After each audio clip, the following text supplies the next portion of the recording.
কি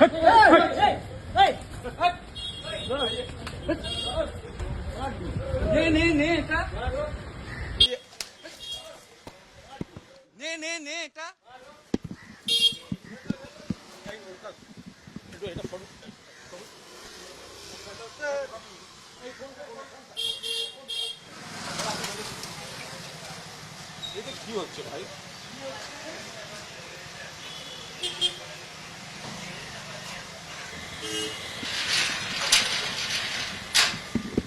ये लोग बहुत अत्याचार किया भैया। ये हम लोग का ये कुणाल घोष का क्या अत्याचार किया है? ये कम अत्याचार नहीं किया हम लोग पब्लिक के ऊपर में। आज ये डीम खाने के लायक ही हो गया। ये डीम खाने के लायक ही है आज, इसीलिए इसको डीम मारने हम लोग आए हैं। आपका घर क्या है यहाँ पर? हम लोग लोकल ही, हाँ लोकल ही हम लोग। क्या गलत किया? गलत बहुत कुछ किया, आप लोग तो सब कुछ जानते हैं। ऐसा कुछ गलत काम नहीं किया जो पता नहीं है किसी को, सब कुछ जानता है। বেলেঘাটার তৃণমূল কংগ্রেস বিধায়ক কুণাল ঘোষ, হ্যাঁ সেই কুণাল ঘোষকেই এবার ডিম ছুঁড়ে মারা হলো, তাও কোথায়? কালীঘাটে। দুই যুবক, একজন ভিডিও বানায় আর একজন হাতে ডিম নিয়ে তার দিকে ডিম ছুঁড়ে দেয়। একেবারে কালীঘাটে মমতা বন্দ্যোপাধ্যায়ের বাড়ির সদর দরজায় এই ঘটনা ঘটেছে। ক্ষোভ উগরে দিয়েছেন কুণাল ঘোষ সহ একাধিক তৃণমূল নেতৃত্ব। যে ডিম ছুঁড়েছে তার বক্তব্য সংবাদ মাধ্যমে এসছে, সে কি বলছে সেটাও আপনারা শুনলেন। এই ডিম ছোড়াটা পশ্চিমবঙ্গে 2026 নির্বাচনের পর থেকে এই একটা নতুন প্রকল্প বলবেন, কালচার বলবেন, নাকি কি বলবেন সেটা আপনাদের ব্যাপার, সেটা শুরু হয়েছে। প্রথম আমরা দেখেছিলাম অভিষেক বন্দ্যোপাধ্যায়কে, তারপরে একাধিক তৃণমূলের বিধায়ক থেকে শুরু করে চেয়ারম্যান থেকে শুরু করে কাউন্সিলর, হাতের নাগালে যাকেই পাওয়া যাচ্ছে তার দিকেই ডিম ছুটছে উত্তেজিত জনতা। সেই ঘটনার পুনরাবৃত্তি এবার কালীঘাটে।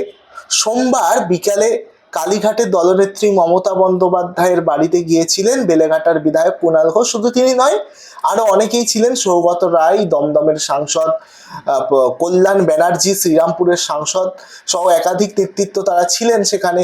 6:30 নাগাদ কুণাল ঘোষ বেরোন। সেই মুহূর্তে এক যুবক কুণাল ঘোষকে লক্ষ্য করে ডিম ছুঁড়েন। তিনি নিজেকে বাঁচিয়ে নেওয়ার চেষ্টা করলেও মাথায় ডিমটি লাগে। জানা গেছে যে অভিযুক্তের নাম চন্দন, তিনি নিজেকে এলাকারই বাসিন্দা বলে দাবি করছেন। অভিযুক্তের কথায় যেটা আপনাদের বললাম যে অনেক অন্যায় করেছে, এটা ওনার প্রাপ্য ছিল। উনি কি কি করেছেন সবাই জানে, নতুন করে আর কিছু বলার নেই। এরপরই ওই যুবক এলাকা ছাড়েন। এই ডিম ছোড়া প্রসঙ্গে এবার যদি কুণাল ঘোষেরই 2-3 দিন আগের একটি বক্তব্য সংবাদ মাধ্যমের মুখোমুখি হয়ে তিনি বলেছিলেন, সেই বক্তব্যটা একবার আপনাদের শোনাই। আগে শুনুন কুণাল ঘোষ এই দিকে দিকে যে তৃণমূল নেতৃত্বের ওপর ডিমের আঘাত করা হচ্ছে, ডিম থেরাপি দেওয়া হচ্ছে, সেই নিয়ে কুণাল ঘোষ কি বলেছিলেন সংবাদ মাধ্যমের মুখোমুখি হয়ে, শুনুন সেই বক্তব্যটি। বিজেপি কর্মীদের বলবো, এই যে ডিম ছড়া অমুক তমুক এগুলো দয়া করে এই ধরনের সংস্কৃতিটা চালাবেন না। যে যাদের আপনি ছুঁড়ছেন দুম করে রেগে গিয়ে বিদ্রোহী হয়ে গেল, বিদ্রোহী হয়ে আপনার ওখানে গিয়ে বসে রইল। ফলে আপনি যে এতদিন ধরে বিজেপি করলেন বা ওই এলাকার যে বিজেপি নেতারা এতদিন ধরে আপনাদের দল করেছেন, দেখবেন এই সমস্ত অতৃপ্ত আত্মা তৃণমূলগুলো সেখানে গিয়ে হাজির হবে। নিজে ভাবে ওয়াশিং মেশিন, ওখানে গেলে বেঁচে যাবে, চলে যাবে। তাহলে আপনাকে তখন এই ডিমটাই আবার অমলেট করে খাওয়াতে হবে দাদা বা দিদিকে। ফলে দয়া করে একটু এইগুলো একটু ভেবে নেবেন। কুণাল ঘোষ যে বক্তব্যটি বললেন, এই বক্তব্যটি আজকের মানে এই যে ইনসিডেন্টটা কুণাল ঘোষের সঙ্গে ঘটলো, সত্যি সত্যি ডিম ছোড়ার ব্যাপারটা, তারপরে এই বক্তব্যটা নিয়ে কিছুজন আবার পাল্টা প্রশ্ন করছে যে কুণাল ঘোষ যেখানে বলেছে যে এই যে ডিমটা ছুটছেন যাদেরকে, তারা যদি বিদ্রোহী হয়ে এবং বিজেপিতেই যোগদান করে দেয় ওয়াশিং মেশিনে ভেবে, তো সেক্ষেত্রে এই যে কুণাল ঘোষের এই বক্তব্যটাকে অনেকেই তুলে ধরে বলছে তাহলে কি এবারই বিদ্রোহী হয়ে উঠবে কুণাল ঘোষ? কারণ সেই একই জিনিস তো, একই ইনসিডেন্ট, সেই ডিম ছোড়াটা কুণাল ঘোষও খেলো বলছে অনেকে। তো যাই হোক, এটা আপনাদের শোনালাম, জাস্ট 2 দিন আগে নিয়ে এই বক্তব্যটি দিয়েছিল, তারপরে হঠাৎ করেই তার সাথে এই ঘটনা ঘটে। তো এরপরে কল্যাণ বন্দ্যোপাধ্যায়, আগে কুণাল ঘোষ, তিনি এই ঘটনাটা ঘটার পর মমতা বন্দ্যোপাধ্যায়ের বাড়ির সামনে যে ঘটনাটা ঘটেছে, তারপরে আবার তার মাথায় ডিমটি লাগে এবং তিনি পুনরায় ভেতরে চলে যান। ভেতরে গিয়ে তিনি নেতৃত্বকে জানান যারা ভিতরে উপস্থিত ছিলেন, এবং তারপরে নিজের যেখানে ডিম লেগেছে সেটাকে পরিষ্কার করেন সেই অংশটিকে। তারপরে আবার পুনরায় কিছুক্ষণ পর বাইরে আসে, তখন সাংবাদিকদের মুখোমুখি হয়েছিলেন কুণাল ঘোষ। আর তখন ওই প্রসঙ্গ নিয়ে কি বলছেন সেটা একবার শুনুন। আমার দৃষ্টিটা আপনাদের ক্যামেরা, ফলে চারপাশের মুভমেন্ট আমি দেখতে পাচ্ছি এবং আমি নিরস্ত্র এবং হাঁটাহাঁটির মধ্যে নেই, দাঁড়িয়ে। তো সেটা ওদের টার্গেট সুবিধা হয়েছে। দুটি ছেলে ছিল, একটি ছেলে তাকে আইডেন্টিফাই করা গেছে, একটি ছেলে ডিম মারলো। আমি একদম শেষ মুহূর্তে মাথা ঘোরাতে পেরেছি, নইলে আমার এই চশমার কাঁচটায় পড়লে আমার চোখটার 12টা বেজে যেত। আমি জাস্ট মাথাটাকে শুধু শেষ মুহূর্তে একটা কিছু মুভমেন্ট থেকে ওটা যেরকম একটা রিয়াকশন হয়, আমার মাথা ঘুরে গেছে এবং সেটা সঙ্গে সঙ্গে এখানে লেগেছে। कैसे हुआ ये हादसा सर? মুখ্যমন্ত্রীকে দায়িত্ব নিতে হবে, এটা তার নির্বাচনী কেন্দ্র। তাহলে মুখ্যমন্ত্রীর কেন্দ্রে প্রাক্তন মুখ্যমন্ত্রীর বাড়ি, ডেড ক্যাটাগরি যিনি সিকিউরিটি, তার বাড়ি এখনো ছেলেগুলো দাঁড়িয়ে আছে। ওরা ডিম পাথর হাতে যদি এই কালচার হয়, আর এই ডিমের বদলে যদি বোম ছোড়ে কি হবে? পালিয়ে যাবে। আমার ডেড বডি পড়ে থাকতো। सर आपके सामने तो पुलिस भी था। Police didn't act. পুলিশ দাঁড়িয়ে দাঁড়িয়ে দেখলো, বলছি ওটা দেখুন ওই ছেলেটা করছে। পুলিশ তাকে ধরলো না। যে ছেলেটা ছবি তুলছে সামনে দিয়ে হেঁটে তারপর দৌড়ে পালিয়ে গেল, পুলিশ ধরলো না। পুলিশ দেখছে, তাতে কি আমাকে থামানো যাবে? আমি আবার এখান দিয়েই আমি এখন হেঁটে যাব।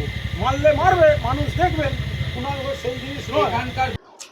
শুনলেন কুণাল ঘোষ পুনরায় এই ঘটনা ঘটার পর সাংবাদিকদের মুখোমুখি হয়ে ঠিক কি জানিয়েছেন। তিনি কার্যত পুলিশের ওপর ক্ষোভ উগড়ে দিয়েছেন যে পুলিশ দাঁড়িয়ে দাঁড়িয়ে দেখেছে, তারা ধরেনি ওই ছেলেগুলোকে। ধরার সুযোগ থাকলেও তারা ধরেনি, এমনটাই কিন্তু কুণাল ঘোষ বলছে। এবং তিনি যে নিরাপত্তাহীনতার ব্যাপারটা বিরোধী বিধায়কদের রাজ্যে, সেটা নিয়েও একটা বললেন যে ডিম ছুটছে, যদি বোম ছোড়ে তাহলে কি হবে, এই প্রশ্নও কিন্তু তিনি তুলছে। এবার শোনাবো শ্রীরামপুরের সাংসদ কল্যাণ বন্দ্যোপাধ্যায়, তিনি ঠিক কি বলছে। তিনিও ঘটনার সময় ভিতরেই উপস্থিত ছিলেন, তো তিনি কি বলছেন শুনুন একবার। ভবানীপুর বিধানসভা, শুভেন্দু অধিকারীর বিধানসভা, সেই বিধানসভায় বিজেপির গুন্ডাগুলো এইরকমভাবে ডিম ছুঁড়ে মারছে। এবং সেদিন আপনাদের সামনে আমি বলেছিলাম যে সিআইডি যাদের নিয়ে এসছে দুটো সিভিল উইটনেস, সেই সিভিল উইটনেস হচ্ছে বিজেপির উইটনেস এবং তারা বিজেপির লোক। এবং ওই যারা ডিম ছুঁড়েছে তাদের মধ্যে এই ছেলেটি, যার ছবি তুলে রেখেছি দেখুন, এই ছেলেটি ডিম ছুঁড়েছে, যাকে সিআইডি ইন্টেলিজেন্স দিচ্ছে, সিআইডি যাকে নিয়ে এসেছিল। এই ছেলেটি, এই যে ছেলেটি, এই ছেলেটি বিজেপির গুন্ডা, শুভেন্দু অধিকারীর লোক, বিজেপির গুন্ডা, ডিম ছুঁড়ে মারছে। এই সমস্ত করে ভয় দেখানো হচ্ছে সবাইকে। পশ্চিমবাংলার গণতন্ত্রকে লজ্জা। আমি ক্যালকাটা পুলিশের কমিশনের সঙ্গে একটু আগে ফোন করলাম, কিন্তু 20 মিনিট হয়ে গেল, কেউ আসেনি এখানে। আর যত পুলিশ দান করে দিয়ে সব একদম দেখুন, একদম মানে পুতুলের মতো দাঁড়িয়ে আছে, তারা কোনো পদক্ষেপ নেবে না। শুভেন্দু অধিকারী যেভাবে পশ্চিমবাংলার গণতন্ত্রকে নষ্ট করছে, এ ভাবা যায় না। এইভাবে ডিম ছুঁড়ে ছুঁড়ে মানুষকে ভয় দেখানো, ডিম ছুঁড়ে ছুঁড়ে মারা, এরপর তো আমরা হাঁটতে চলতে পারবো না। এই পশ্চিমবাংলার গণতন্ত্র এই জায়গায় এসে পৌঁছে গেল যে মানুষ হাঁটতে পারবে না। শুনলেন কল্যাণ বন্দ্যোপাধ্যায়, তিনি ঠিক কি বললেন এটাও আপনারা শুনলেন। এই ঘটনা নিয়ে আজকে যে ভিডিওটি আপনাদের সামনে তুলে ধরলাম, কুণাল ঘোষের সঙ্গে যে ঘটনা ঘটেছে, এই বিষয়ে আপনাদের যদি অবশ্যই কিছু বলার থাকে তাহলে আপনারা কমেন্ট বক্সে কমেন্ট করবেন। আর ভিডিওটি বড় করছি না, দেখতে থাকুন N24 টিভি। আবার আসবো নতুন কোনো প্রতিবেদন নিয়ে।